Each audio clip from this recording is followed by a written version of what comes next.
support that you provide to this country over the HIV/AIDS epidemic?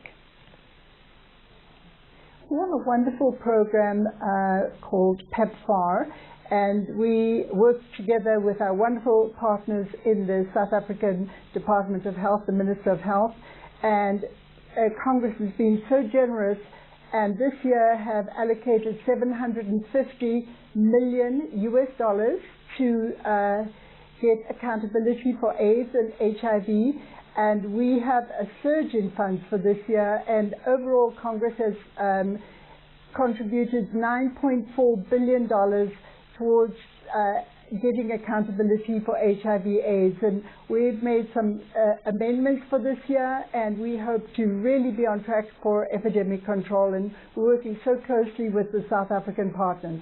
And what about the relationship when it comes to youth empowerment, entrepreneurship, and women's relations? This is really close to my heart. I've served on Harvard's Kennedy School of Government Women's Leadership Board, and we're working closely with our South African partners on this counterparts, and we hope in the coming months to be working even more strongly on this with some wonderful initiatives coming up. Okay, there was a while where there was no ambassador in this country, so I know you've been in this job for a while now, so good to have somebody here. I'm just wondering what sort of impact this is likely to have in pushing trade relations between the two countries forward. Yes, we have a wonderful, long-standing, robust and healthy bilateral relationship, and with the new administration of President Ramaphosa it's a wonderful time for us to greatly increase trade. I'm not really content for South Africa to be the 39th largest trading partner of the United States, and we want to bring South Africa to top 20 as quickly as possible. South Africa is the anchor for Africa and the largest trading partner of the United States in Africa, and we greatly want to increase trade together. All right.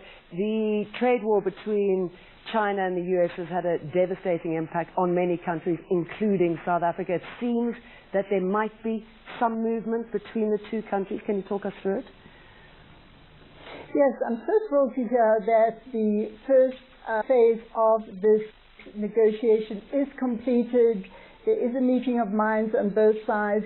What President Trump had done is he looked at this agreement over many years, and it wasn't equal. The balance really was quite bad for the United States, and what he's working towards is having this more equal in the future. And the first phase has been agreed, so it's obviously affected all the markets in a very positive way and will affect everything going forward in a very positive way in terms of global trade. I should imagine it must be pretty hard to focus with the impeachment trial. It's now heading to the Senate. What is the response from the White House on this latest move? You know, President Trump had a phone call with the President of Ukraine. He's got a business background. He wants to do a business deal. He immediately released the transcript of the call. There is clearly no illegality. Very fortunately, like South Africa, we have a very robust democracy, and the procedure will take place. We had a prize situation. There was nothing in the end, and I'm very confident the process will come to an end shortly. So if he did nothing wrong, what do you think's at play?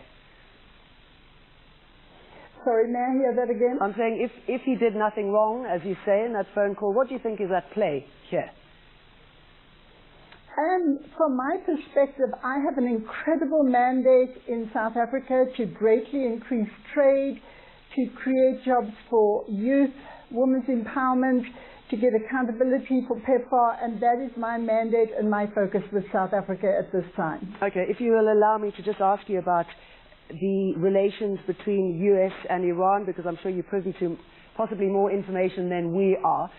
There's a bit of a standoff at the moment, but it is far from over. What is the next move going to happen? A lot of people are saying that this was ill-advised, the strike on the Revolutionary Guards, and that, if anything, it's just emboldened the hand of Russia in Syria and Iraq. Yeah. Unfortunately, hundreds of American lives have been lost in recent years, And as Secretary Pompeo enunciated, President Trump took this action to prevent the future loss of hundreds of American lives. And that's the situation currently. All right, Ambassador, very good to talk to you. Thank you. Thank you so much. A great honor.